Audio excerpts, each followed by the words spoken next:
오늘은 이제 대강절 시작입니다. 성탄절을 향해서 한 4주 동안 우리가 이런 인사를 좀 나눠야 됩니다. 이 대강절은 성탄절을 준비하는 절기죠. 기다림의 절기입니다. 오늘 본문이 이렇게 질문합니다. 우리의 인생의 끝이 있다는 사실을 아십니까? 대강절에 이런 질문이 필요할까요? 필요하죠. 왜요? 대강절은 사실은 예수님의 탄생을 축하하려고만 4주 동안 준비하는 시간은 아닙니다. 죽었다 다시 사신 예수님을 마라나타, 주여 어서 오시옵소서 기다리는 시간이에요. 그러니까 주님이 오시면 어떻게 됩니까? 누군가에게는 끝이 되지만 누군가에게는 시작이 됩니다. 이것을 뭐라고 말하죠? 심판이다라고 이야기를 합니다. 이 전제가 오늘 말씀을 우리가 같이 읽어가면서 전제해야 될 중요한 주제입니다. 지난 요한계시록 13장에서 우리는 어떤 내용을 좀 보았습니까? 두 짐승의 환상, 하나는 바다에서 올라왔고 하나는 땅에서 올라왔던 두 짐승의 환상이 있었어요. 이 두 짐승이 하려고 했던 일은 사실은 성도들을 싸워서 이기려고 했습니다. 권세도 있었어요. 어느 정도의 권세? 42개월 동안의 권세가 있었어요. 그런데 이 권세가 짝퉁이었습니다. 흉내내는 권세였죠. 왜 따라하는가? 진짜는 따라하고 싶은 거예요. 왜? 예수님이 진짜시다라는 것이 우리 지난주에 나눴던 말씀입니다. 오늘은 이근곡식을 추수하시다, 이런 말씀을 좀 묵상하려고 합니다. 그러니까 노사연 씨의 노래 중에 좋은 노래가 있더라고요. 저도 제목은 이번에 말씀을 준비하면서 알았는데 그 구절은, 가사는 하나 알았습니다. 그 가사가 이래요. 우리는 늙어가는 것이 아니라 조금씩 익어갑니다. 기가 막힌 노래 가사예요. 이 노래는요, 찬송가에 실어놔야 돼요. 너무 좋습니다. 요한계시록에도 익어가는 이야기가 있잖아요. 여러분, 정말 인생에 숙제가 있는 것 같아요. 익어가는 것입니다. 왜요? 저절로 익지를 않는 거죠. 인생에 왜 그렇게 익어가는 것이 너무 힘듭니까? 우리의 성품도, 우리의 언어도, 우리의 믿음도 그래요. 여러분, 나이 들었다고 성숙해지고 오래 믿었다고 신앙이 깊어지는 것은 아닌 것 같습니다. 요즘 집에 가면 습관이 하나 생겼어요. 감이 익었나 안 익었나 꼭 확인하는 겁니다. 계속 익기를 기다리고 있어요. 감이 생겼습니다. 유명한 대봉감입니다. 부러워하지는 마세요. 익어갈 때 대봉감이 귀품이 나요. 여러분, 익어갈 때마다 까먹는 재미가 있습니다. 그런데 무슨 배짱인지 그 중에 몇 개는 아무리 기다려도 익지 않아요. 익는 시간이 오래 지났는데도 익지 않습니다. 뻣뻣합니다. 색깔은 여전히 예뻐요. 빨갛습니다. 통통합니다. 귀품은 나는데, 그런데 안 익으면 어떻게 됩니까? 어느 순간에 버리게 될 거예요. 이거 정말 우리 인생의 세상에 정말 간단한 법칙인데 이게 왜 우리한테 적용이 안 될까요? 우리 삶 가운데 안 될까요? 안 익으면 버려진다라는 것이 이 추수의 하나의 법칙인데 왜 안 될까요? 삶에서도 믿음에서도. 오늘 14장, 요한계시록 14장 본문 말씀의 내용은 간단합니다. 익은 곡식이 되라라고 하는 성도들에 향한 말씀이에요. 왜 익은 곡식이 되어야 하는가? 분명합니다. 추수 때가 있기 때문이다라는 것이죠. 그때를 오늘 본문에서는 심판의 시간이다라고 이야기를 합니다. 우리 7절 같이 한번 읽겠습니다. 하나님을 두려워하며 그에게 영광을 돌리라. 이는 그의 심판의 시간이 이르렀음이니 하늘과 땅과 바다와 물들의 근원을 만드신 이를 경배하라라는 거예요. 심판의 시간이 이르렀다라고 알리는 것은 나쁜 소식을 전하는 것은 아니었습니다. 영원한 복음을 전하는 말 가운데 있었던 말인 거예요. 우리에게 심판은 무시무시한 것은 아닙니다. 오늘 본문에 세 천사의 환상이 나오는데 세 천사 중에서 첫 번째 천사가 아주 큰 음성으로 소리를 쳤어요. 이것이 이 말입니다. 이는 그의 심판의 시간이 이르렀다라는 것이었어요. 이 환상은 분명합니다. 분명히 추수 때가 오는데 우리의 삶의 여정에 정말 중요한 순간이 있는데 그 순간에 하나님께서 여러분을 향해서 이렇게 물어보실 거라는 거예요. 너희는 익었느냐라는 것입니다.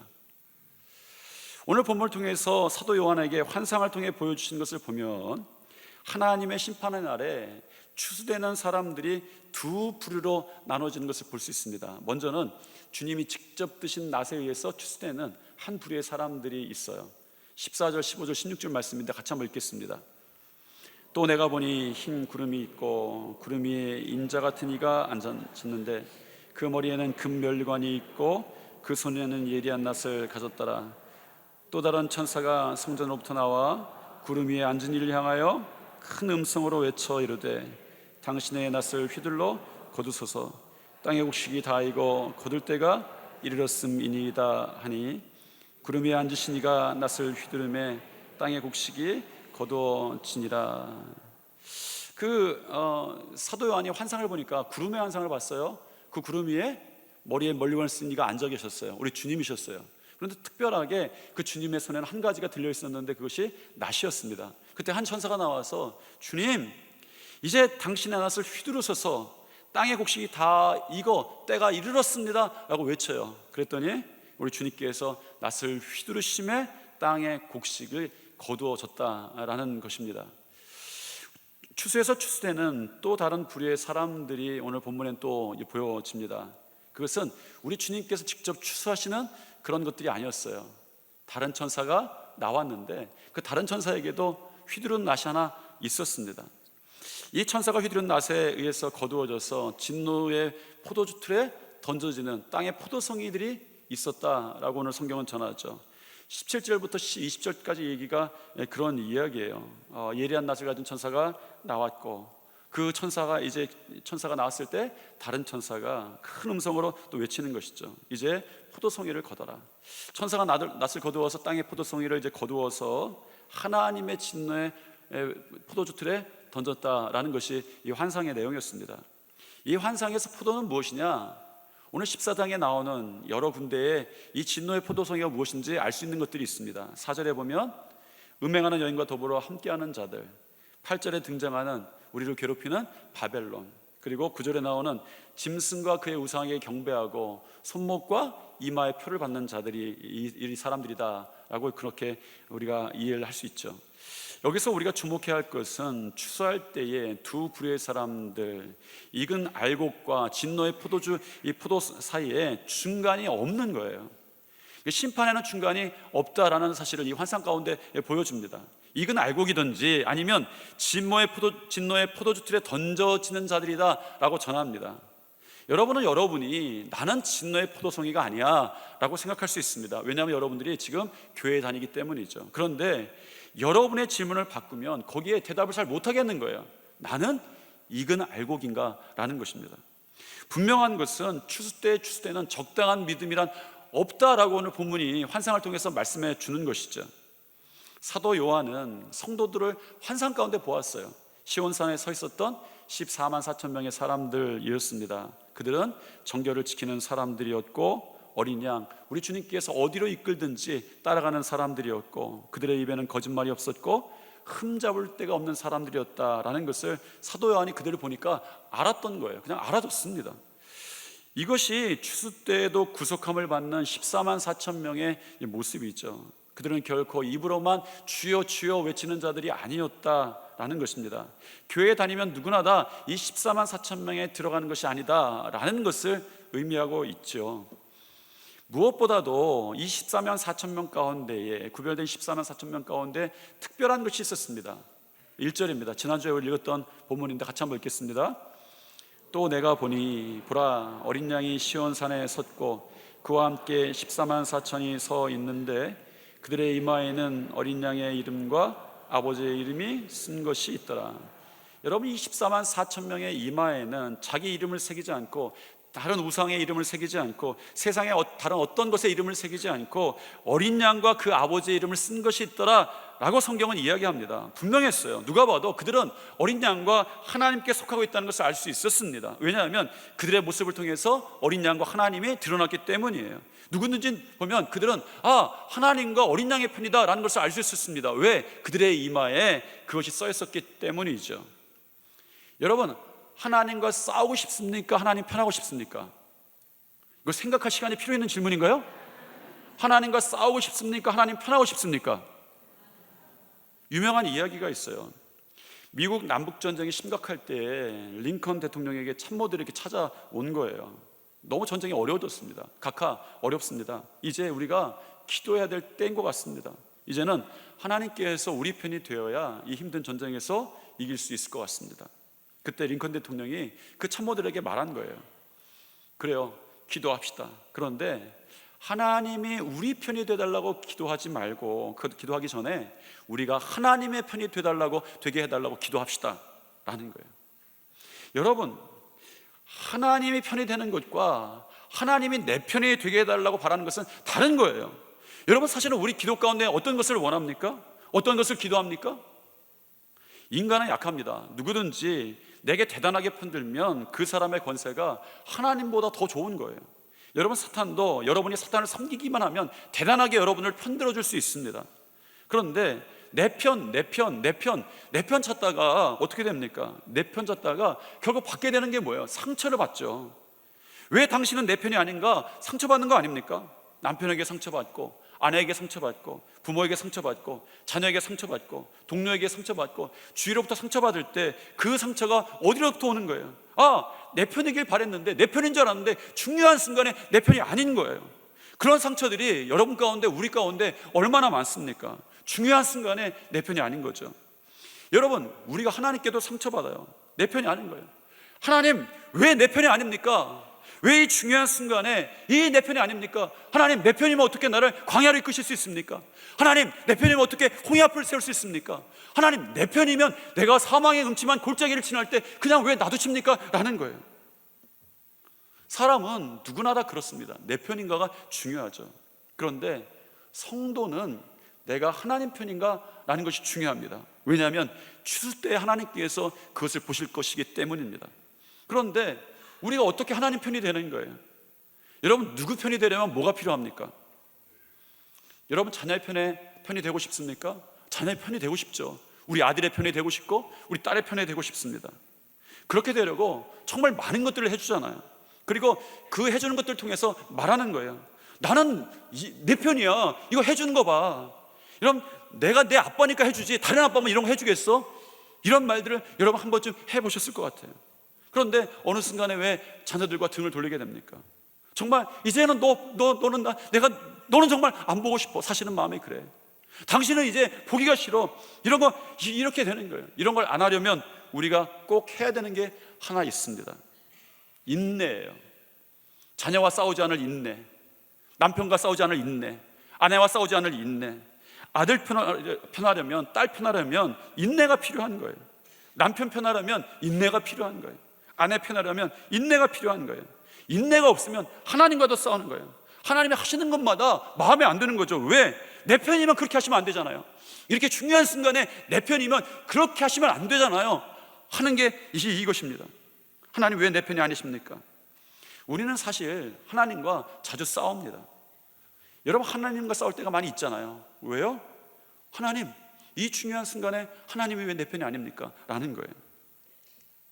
오늘 본문에서 추수 때에 추수의 익은 곡식의 핵심을 전하고 있습니다. 이 핵심은 12절이에요. 오늘 14장의 핵심은 이 12절입니다. 12절 같이 한번 읽겠습니다. 성도들의 인내가 여기 있나니 그들은 하나님의 계명과 예수에 대한 믿음을 지키는 자니라. 정말 이 심판의 때가 선포되었는데, 이제 익은 곡식을 거둘 때가 되었는데, 진문너의 포도주의 틀에 들어가는 사람들이 있는데 성도들을 향해서 이렇게 이야기하는 거예요.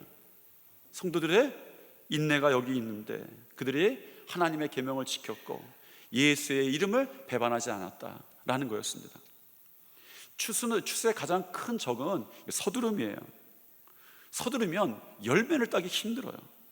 이 시대가 빠르고 급합니다. 인스턴트의 시대예요. 어쩌면 지금의 세상을 살아가려면 빠른 것이 너무 좋습니다. 그러나 성질이 급하면 열매 맺기가 힘들어요. 쫓깁니다. 시간에 쫓기고 상황에 쫓겨요. 익어갈 새가 익은 것을 딸 이 기다림이 없는 거예요. 그런데 말세를 살아가려면 농부의 마인드가 필요하다라고 말하는 것이 오늘 이 요한계시록 14장 말씀입니다.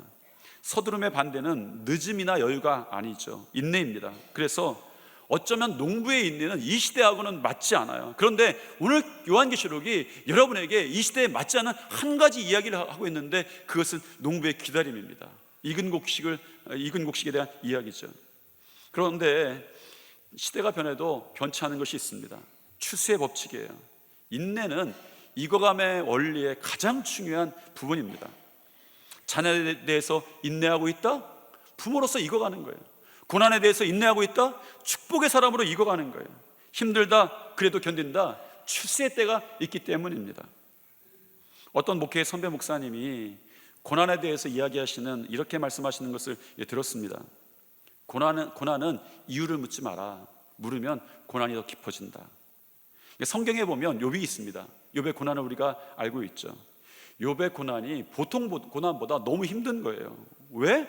이유를 모르는 고난이기 때문인 거예요. 그런데 욥은 하나님과 싸우지 않습니다. 욥은 왜 지금 하나님이 내 편입니까? 원망하지 않았습니다. 대신 하나님께 맡겼어요. 정확하게는 인내하며 맡겼습니다. 욥기 23장 10절 말씀, 욥의 고백인데 같이 한번 읽겠습니다. 그러나 내가 가는 길을 그가 아시나니 그가 나를 단련하신 후에는 내가 승금같이 되어 나오리라. 나는 모르겠는 거예요. 왜 내게 이런 일이 일어났는지. 하나님께 기도하는데, 하나님께 나오는데 왜 이런 일이 벌어졌는지 모릅니다. 그런데 몰라도 된다는 거예요. 욥의 고백 가운데. 왜요? 하나님이 아시기 때문이다 라는 것입니다. 잘은 모르지만 분명히 아는 것이 있었어요. 과정은 모르지만 결과는 우리가 압니다. 그가 나를 단련하신 후에는 순금같이 정금같이 나오리라 라는 거예요. 욥이 그런 거예요. 내 고난의 이유를 모르지만 하나님, 나는 결과는 분명히 알겠습니다. 이 달려갈 길, 이 나를 단련하신 후에는 내가 하나님 앞에서 순금같이 될 것입니다 라고 했던 거예요. 요한계시록 14장은 이것을 어떻게 성도들에게 알려주고 있습니까? 환상을 통해서 보여주시는 것이 있어요.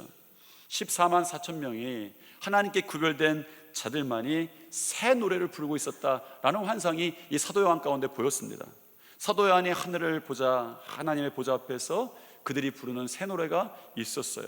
그 소리가 얼마나 큰지 큰 물소리 같고 뇌성처럼 강하고 힘이 있었습니다. 왜?